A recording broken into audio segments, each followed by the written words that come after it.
যে কারণে মুক্তিযুদ্ধটা হয়েছিল সেটির কতটুকু পূরণ হয়েছে? আমি এই কথাটা যদি আমি বলি, এটার দুইটা দিক। একটা দিক হলো মুক্তিযুদ্ধ যে কারণে হয়েছিল, আমার যে স্বপ্নের মুক্তিযুদ্ধ, সেই মুক্তিযুদ্ধ এখনো বাস্তবায়িত হয় নাই। কারণ এই দেশে মনুষ্যত্ব নাই, বিবেক নাই, গণতন্ত্র নাই, হ্যাঁ, এই দেশে মানবতা নাই, এই দেশে ধর্মনিরপেক্ষতা নাই, হুম।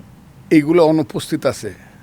কিন্তু আরেকটা জিনিস ভালোই মন্দে মিলাই এই দেশে একটা ডেভেলপমেন্ট হয়েছে বাঙালি জাতির, অর্থনৈতিক, রাজনৈতিক, প্রশাসনিক।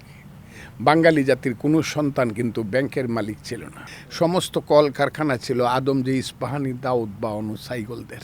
এখন যত কল কারখানা আছে, ভালো অথবা মন্দ, লুটপাট করা অথবা সত্য পথে চলা, সবটাই এখন বাঙালির সন্তানদের। এইটা কিন্তু হইছে। এইটা অস্বীকার করলে বেইমানি করা হবে নিজের সঙ্গে।